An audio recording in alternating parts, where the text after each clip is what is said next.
Welcome to the High Income Business Writing Podcast, helping you propel your writing business to a whole new level. And now, here's your host, Ed Gandia. Hey there, welcome to another episode of the High Income Business Writing Podcast, the number one podcast for business writers and copywriters who want to earn more in less time doing work they love for better clients. With over 1 million downloads from listeners just like you across 101 countries. Growing a full-time writing business to the six-figure level takes a great deal of focus and dedication. Getting to that level while working in the business part-time takes even more. And that's why it's rare. But Adam Kimmel has done just that. Adam works full-time for an employer as an engineer, yet over the past few years, he's also built a six-figure writing business on the side. That six figures is in six figures total, not the equivalent of six figures. And if that weren't enough, he's recently also created a comprehensive writing course specifically for engineers and technical professionals. How did he do all this? Well, among other things, through focused positioning, strategic thinking, and by carefully analyzing and continually improving every aspect of his operation. In this episode, I sit down with Adam to learn more about how and why he launched his writing business just a few short years ago. We discuss what's enabled him to generate success so quickly, and we get into how he's able to juggle so much without burning out. I hope you enjoy this conversation with Adam Kimmel. Adam, welcome to the show. Great to be talking with you today. Oh, thanks so much for having me, Ed. Great to be here. Yeah, I know we've had some conversations here over the past couple of months, and I've just been really impressed with your track and your success, and I'm very intrigued to dive in because I really haven't asked you too much about the details, just know about the results. But before we dive into that, I'd like to just kind of talk a little bit about your business today. So why don't you give us just a quick summary of what it is you do right now? I know you're up to several things and you got some new things in the works, but what you do today, what kind of clients you work with, and then we can kind of take a step back and you can tell us how you got here. Yeah, so Adam Kimmel, I'm a technical content writer these days. I do content writing and strategy and a little bit of SEO copywriting as well for B2B technology and engineering companies. So I'm an engineer by degree twice, and I'm very passionate about the environment. So I got into this trying to just chase that down as much as I can. How can I do whatever I can to help promote the environment and help with sustainable solutions and things? And so I have content, blogs, and white papers and case studies that I produce regularly for agencies and mid to large size companies. I have a course that just launched in February that's been great. It's kind of the first step that an engineer wants to learn the art of content writing. They can work with me and I help them through that. That's been really amazing because if you're asked a question enough times, I think there's got to be a more efficient way to answer it. It was kind of the way that I approached it. So I said, well, I'll put together some, it's like a 9-week program where we just dive into writing basics, how to do the digital end of things, and just what are the things that an engineer would need to know how to learn writing. And so that's what I've kind of been doing most recently. So I'm curious how an engineer got into content writing, because it's not your typical path for somebody in that profession. So how'd you end up here? I was an R&D engineer. And so I would work on some really, really complicated things. And what I found out was whenever I would kind of come up with something, I would have to explain it to somebody. What did you do? And so I would start launching into this monologue about all the features it has and how difficult it was to do. And I was usually met with kind of blank stares like, yeah, but so what kind of thing? Why do I care about this? And, the combination of a complicated solution and not really being able to tie it to a problem struck me. And so then I began to kind of put together at that time slide decks for not just features, but benefits. Like, what does this solve? Who does it help? How does it make things better? And I started to develop some techniques as to what worked and what didn't work. And the feedback I got was great. It was, oh, hey, this document worked really well. Can you put one together for this project you didn't work on, and can you help so and so learn how to do this? And so I thought, well, maybe there's a need here, kind of an underserved need. And so at the time, I didn't even really know what content writing was, but I knew that there was this need to explain complicated technical topics to, either business leaders or technology decision makers, in a way to get them not just interested, but excited about the outcome. Interesting. How did you find your way through this? Because I know typically it was in a similar situation. One of the questions I asked myself was, where can I learn more about this? Obviously, this is a skill. There's got to be information out there on how to do it even better. Where did you end up going? Well, the first place I went is academia. I thought, well, maybe there's something in like either professional organizations or through university channels is this work being done anywhere in Hmm. academia? And so academia didn't really work out. And then I thought maybe there are little companies that are doing this for big companies, like an agency. And so then I just started on the internet searching engineering, marketing, marketers for engineers, this kind of topics. And then I came across a few agencies that are really dedicated to this. They serve various verticals. There's a lot in the technology space. I noticed there really wasn't a lot in the engineering space. And so I would say it's really, when I looked at my specialties, those became my niches. So I walked into this already with pretty defined niches, which is not typical, at least Hmm. from the conversations I've been having, and thought, well, maybe I could partner and start to write for some of these agencies. With my expertise, I'm able to talk the technical piece. And then maybe this partnership will help me develop, and kind of strengthen the writing muscle. And so that was my approach. And so I started contacting agencies about freelance postings they had. And that was really all the further I knew. And that would have been probably around 2018 or so when I started that. And so you did this, and I believe, I mean, correct me if I'm wrong, you still kind of don't do this full time, but you started doing the writing for agencies part time while you had your day job as an engineer, correct? Yeah, I mean, I still love the technical work. I mean, engineering is a really exciting field. And especially right now, there's so much innovation in pretty much every place you look. I like the ability to actively still be helping and doing that work. So I thought, well, maybe I'll build this, alongside. It's interesting to me. It's a different, thing to think about, and it's a different part of your brain. It's a creative, there is some creativity in R&D, but still much more analytical. Yeah. So I wanted to use the other side, and yeah, so I built it on the side. And even today, I really don't work more than about 6 to 10 hours a week, which is As an while engineer working. or as a writer? No, as a writer, yeah, I'm Okay. still doing full-time technical work. And so having to flip back and forth has been critical, and being efficient with how I use my time has been another thing I've had to learn. So let's talk about that, because someone who's juggled several things at once, a couple of times, two or three times in my career, I know that can be a challenge. So you Mhm. obviously you love your profession. So Yeah. that's still your full-time gig. And I'm assuming you work for someone, right? So you're not an independent consultant as an engineer. You have an employer. Yeah, exactly. Yeah, Okay. it's changed a few times over the years, but the industries are pretty consistent. It's all to do with, electric vehicles and sustainable energy and hydrogen and those kind of topics. Got it. So they happen to be in areas that you're really passionate about personally. Yeah, A for lot of sure. innovation going on there, as opposed to Hmm. being an engineer and some kind of industrial production facility where there's very little innovation happening. And you write 6-10 hours a week. You've got this course you've created. I mean, you're obviously a very ambitious guy. How do you juggle all that? Well, time becomes pretty quickly the biggest limiter to any of it. And so when I worked for when I first started, this was pre-COVID, of course. So I was working full time on site in the cube. And I started to pay a lot closer attention to how every minute of my day was being spent.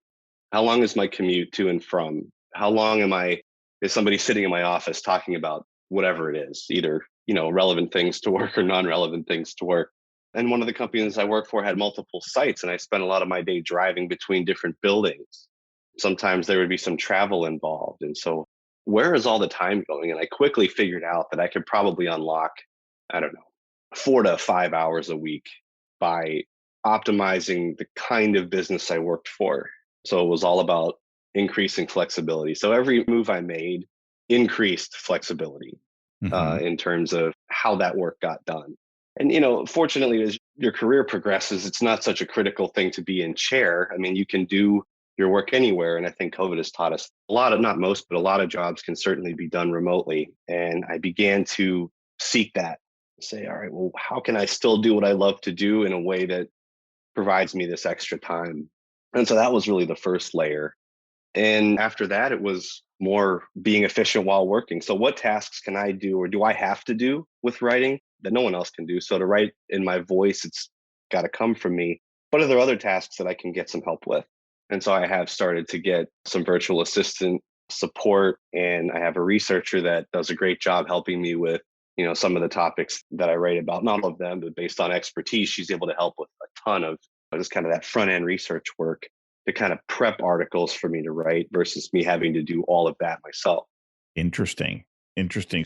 Let's talk about that a little bit because I know a lot of people find this idea fascinating. And my experience has been that it's not always as easy to find the right people as it sounds. So, how were you able to find a researcher who could give you what you needed efficiently, and then you could just kind of just jump right in without too much duplicate work? Well, the one that I ended up with is, we had a mutual friend that kind of connected us, and she connected us in the spirit of, I've been doing this at that time, I'd been doing it 2 to 3 years, and she was just getting into it. So she Mhm. said, look, my friend said, could you just talk to her and kind of mentor her or give her some tips as far as how to get into the business? And we just had a wonderful conversation. And I think anytime you have a conversation that inspires you, you look for ways to kind of increase that relationship in some way and to kind of help just continue to nurture it. Once I figured out that I had more work than I could handle, I reached out and said, look, would you be interested in helping me with research and things? And what kind of things do you know about? And so from there, she didn't have direct experience in what I did. And the likelihood that I would find somebody able to do it that had that direct experience is almost zero. So what I was looking for was, does she think the right way?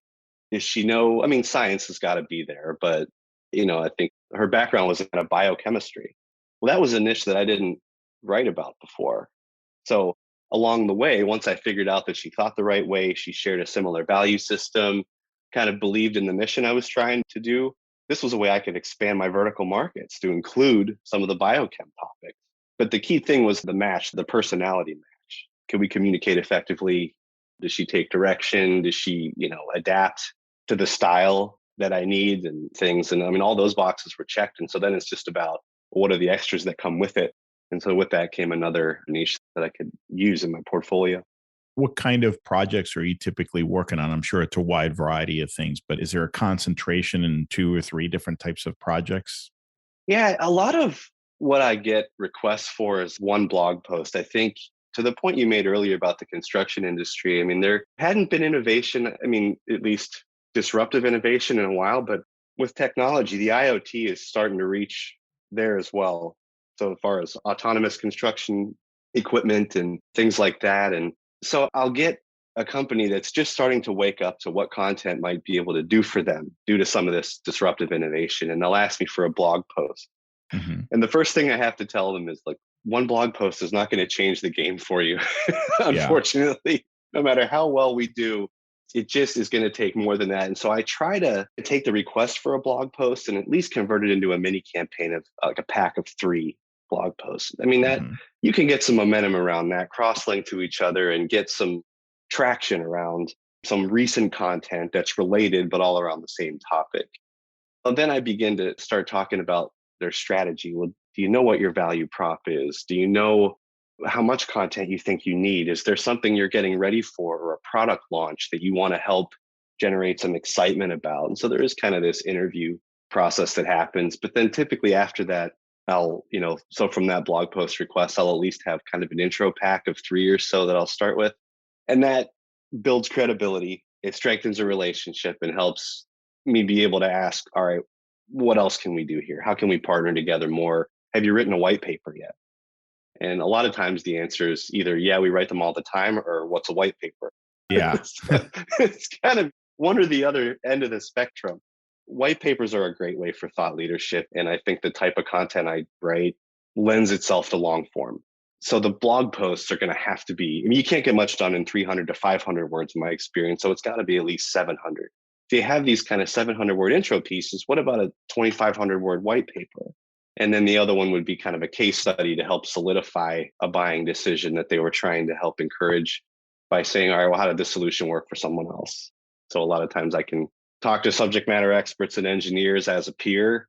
That's been really effective because I know kind of the depth of questions to ask and what things aren't being said that are being implied that I can kind of dig into a little bit more. So really it's the blog post, white paper, case study. And what's been coming more is kind of an overarching content strategy to help tie all this together with the value prop. So maybe those four pieces. Very cool. And how involved would you say your researcher is across that spectrum of projects? Do you get her involved pretty intently or consistently? Yeah, I mean, every project is so different, as you probably know. Some of them don't make sense. Some of them I'm just so close to and they're so unique that conversation relationship that I'll have with an editor or marketer will just, the outline will just fall out. And some of the research, sometimes they'll even send, a skeleton outline with a couple of articles. Well, that's an outline. I mean, Mhm. that's all I would need. It's these, what I really have found her the most useful for, and again, the goal is to save as much time as possible, is if somebody comes with a half of an idea of what they want, how do we put something together that excites them, but we're sure will also move the ball? I mean, we'll look into SEO terms for them. What are some competitive articles? Where is the white space and content in this area? I would say that onboarding a freelancer to help with research has been the most helpful in that area. It's just saved a ton of time in putting a first kind of plan together for some of these projects. Tell me about your virtual assistant. I think you mentioned you had a VA who Yeah. also Yeah. helped. How do you leverage this individual? Well, she is in the UK, which is cool because we can cover more hours in the day that way. I wish I could say that was my intent and that I strategically planned to have somebody in Europe in Europe helping me. I did not do that. But there are a lot of admin tasks that once the writing project started to come in more consistently, I converted myself to I had an LLC to begin with, but I began filing as an S corp for taxes. And so there's all kind of accounting things that are needed for that and financial summaries and things. And so what I've started to have her help me with is, one, can you help me with organizing my schedule and making sure I don't miss a meeting or something? I mean, just kind of the really first layer. But then she acts as a virtual business manager for me. So she kind of helps me strategize what we do as a business versus kind of a project based approach. And the Mhm. benefit of the business, of course, is the cohesion. I mean, is all of this stuff making sense? Are we spending our time in the right places? Am I looking at the right types of clients?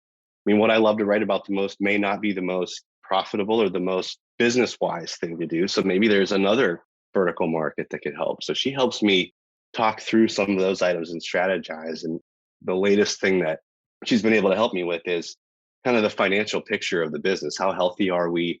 Where is my revenue coming from?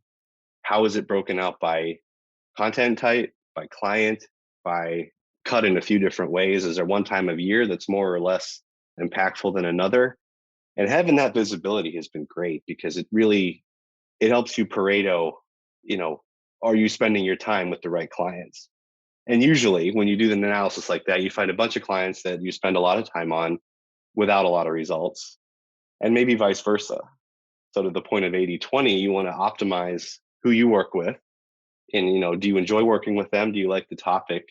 And then kind of wind down the work with the ones that aren't a perfect match. And, there's many referrals and things that you could do to help get the client served. But if it is an exact fit, then it's really not helping either side with their time. And so she's helped me with that view of, which client should I strengthen relationships with and which ones should I kind of sunset. That's a very important analysis that I find most people don't take the time to do. And it can be Mm. very revealing once you have enough data to really make sense of it.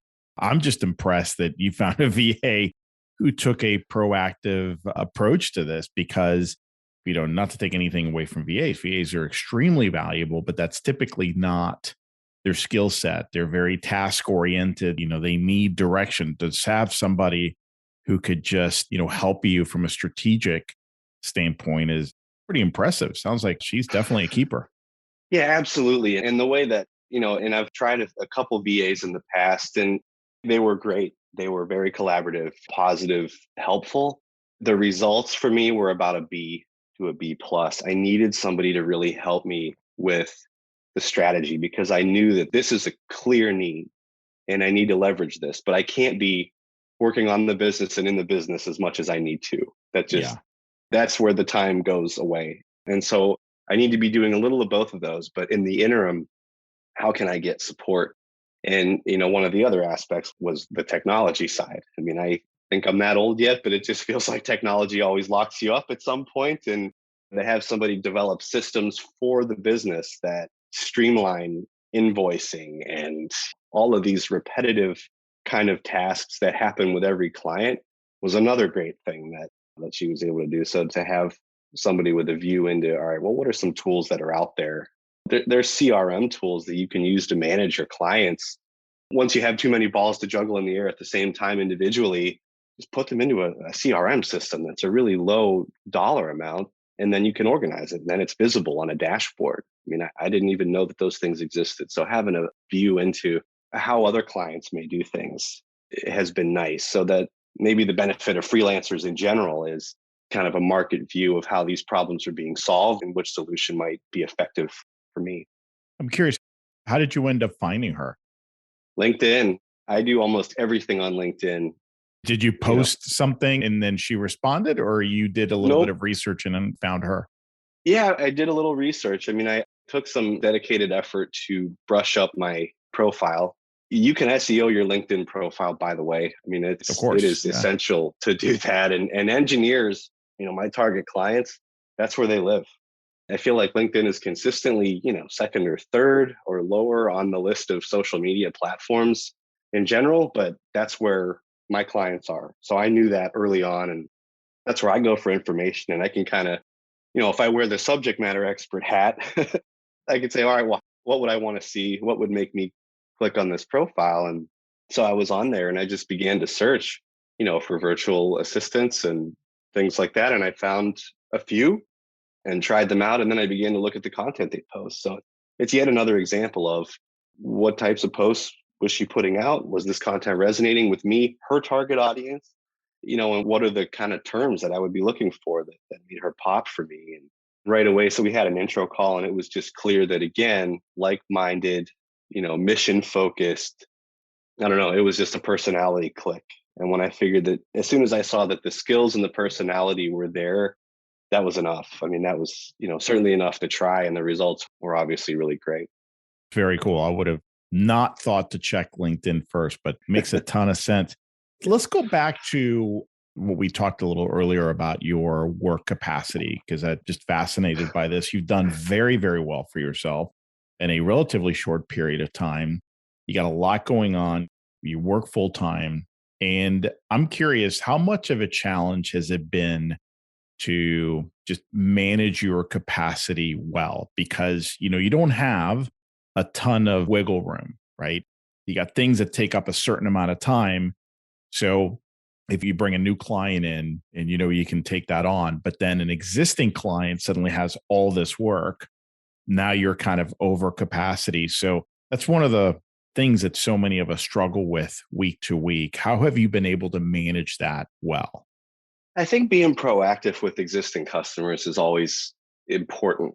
There was one main client, it was an agency client we've just had an amazing relationship for 2 years. And that was really when the wheels got off the ground on this thing. It was really due to my work in partnership with them.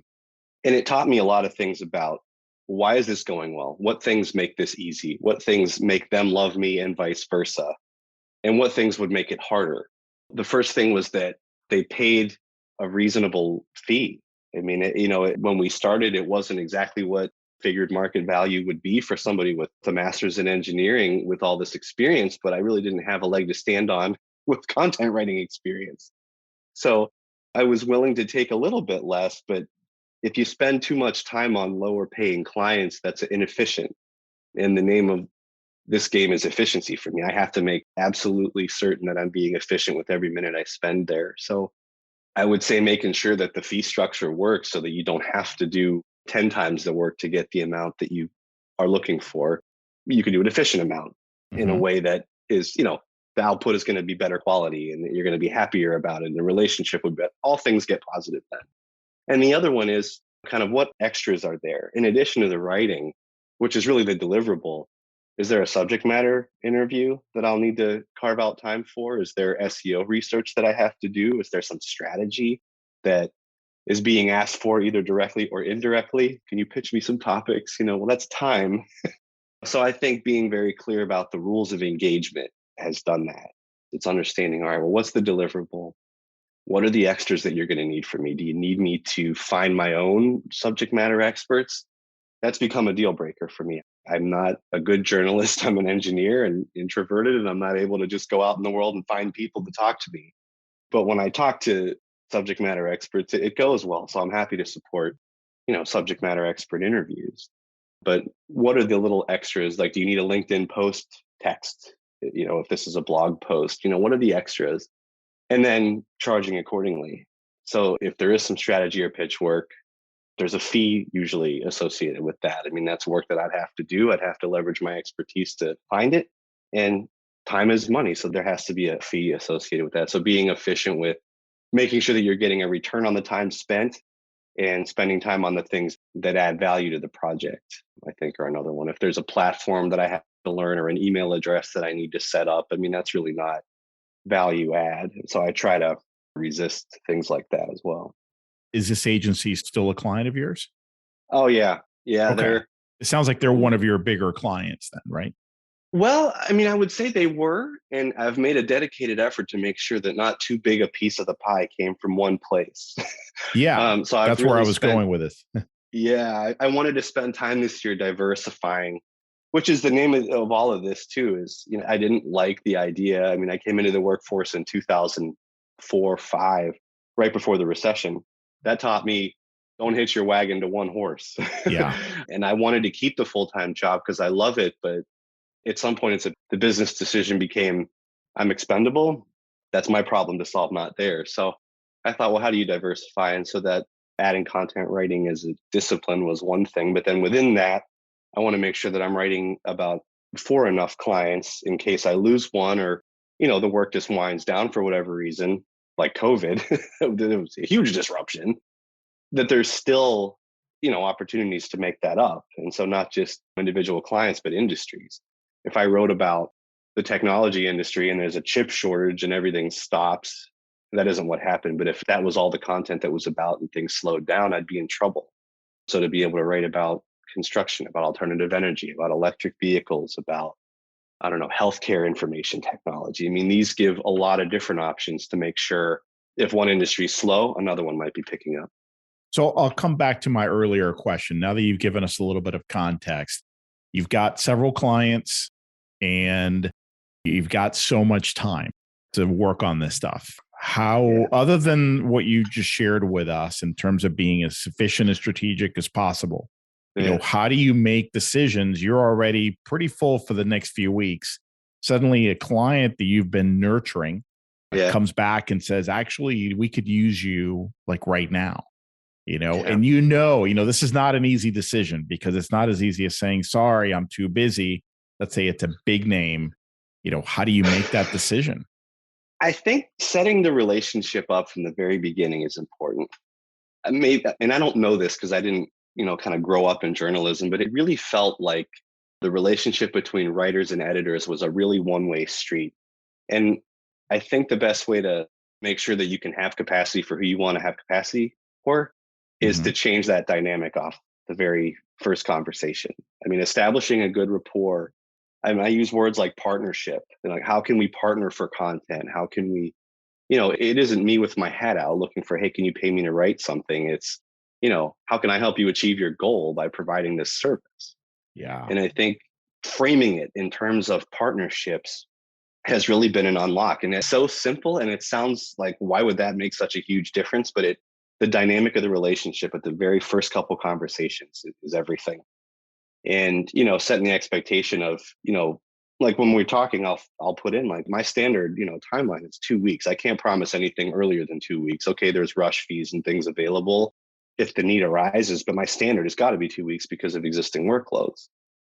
Some parts of the month are better than others. And so if I reach out to say, hey, I know we had a great couple of chats. Where are things? I'm busy this time, but I've got a window here. Is there something that may fit? And so, being proactive to try to stir the pot a little bit on those conversations. And, it's not like I'm the only thing they're thinking about. I mean, they've got other priorities and things going Sure. on. And so just kind of helping remind that, hey, if you want to do something, here might be a good window of time that's far enough in advance that we could plan and prepare. And then, if things just if the bucket gets totally over full, that might be where, I ask for some help or refer, some work to a colleague, or someone like that. So, I mean, the debate in my mind right now is, do I grow into a larger agency to try to hire others like me to do this work? Because it seems like it's been growing and growing in a good way. And, at some point I will run out of time. You could be efficient, but once you reach kind of 100%, there's no 120%, so if my priorities remain what they are, maybe there's some growth opportunity. And so that's kind of the fun decision that I'm thinking through at the moment for the next year or two. Yeah. And that's where I was going is, have you considered scaling this with other writers? Not, overnight, but is it something you're considering? For sure. I mean, it's clear to me that engineering and technology companies are either very aware or waking up to the fact that they have to get here. They need this type of content. It's so powerful. It establishes leadership in the marketplace. And these projects help subject matter experts understand their content better and their material better. It helps them get a better view of the market. Only good comes from it. They're lead generation magnets. I mean, you can use them for almost everything. You can repurpose it for content to be visible, either on Google or on LinkedIn if you're using, the approach kind of that I took.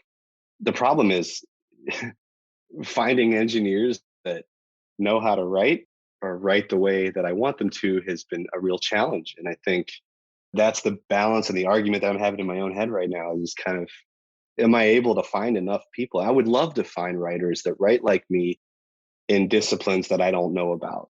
I mean, what a great way to augment the business. That would let me write about what I love and then let my partners write about what I know less about, but Yeah. still provide the same quality.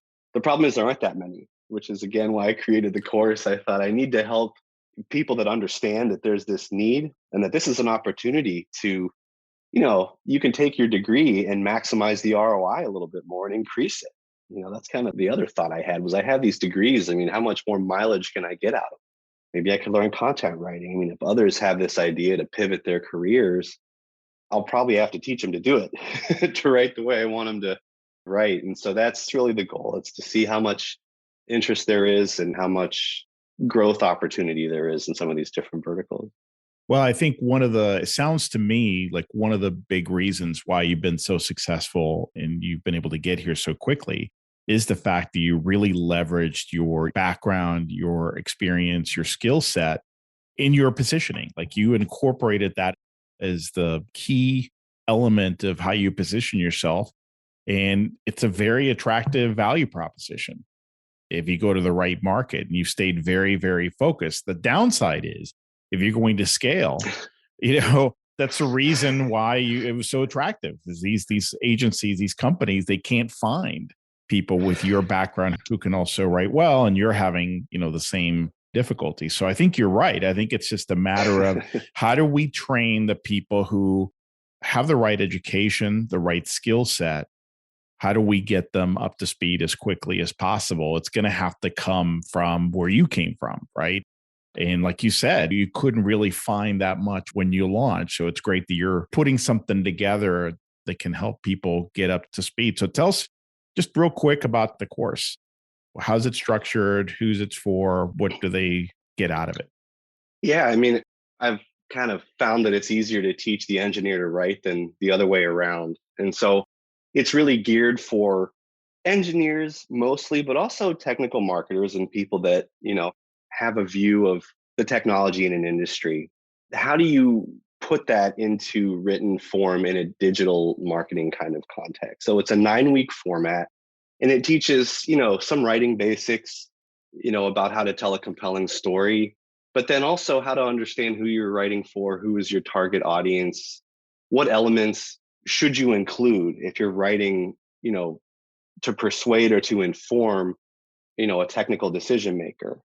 A lot of engineers and technical type people write, their default is the journal paper for, like a technical journal.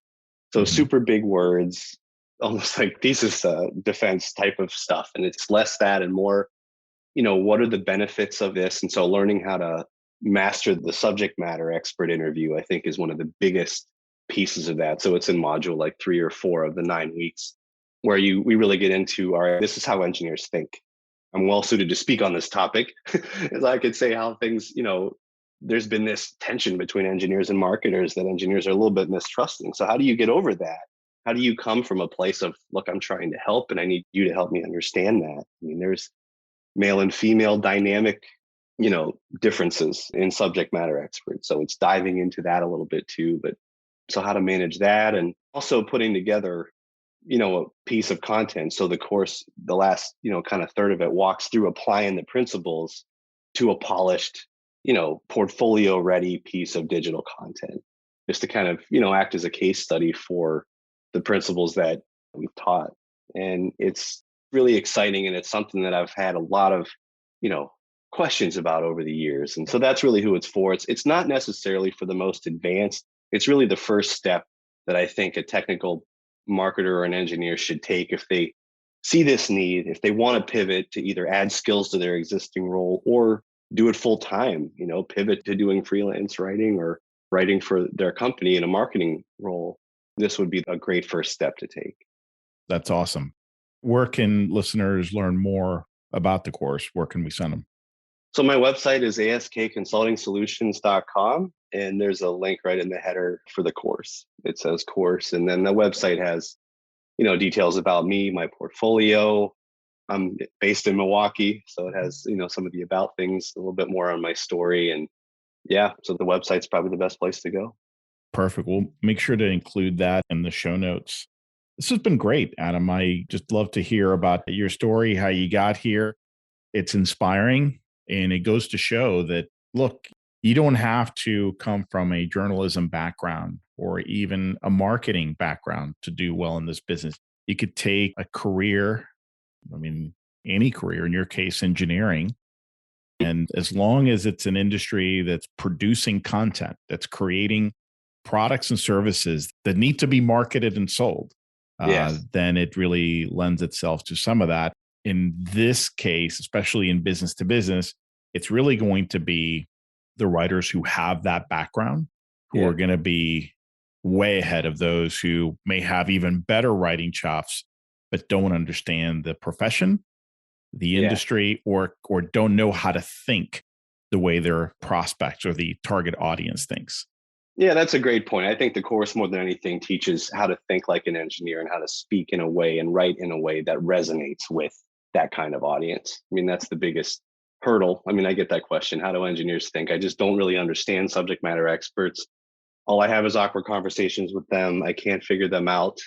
This kind of helps demystify that. And the nice part is, it also gives some access. We have a community that, throughout the course cohort, students can put questions in there.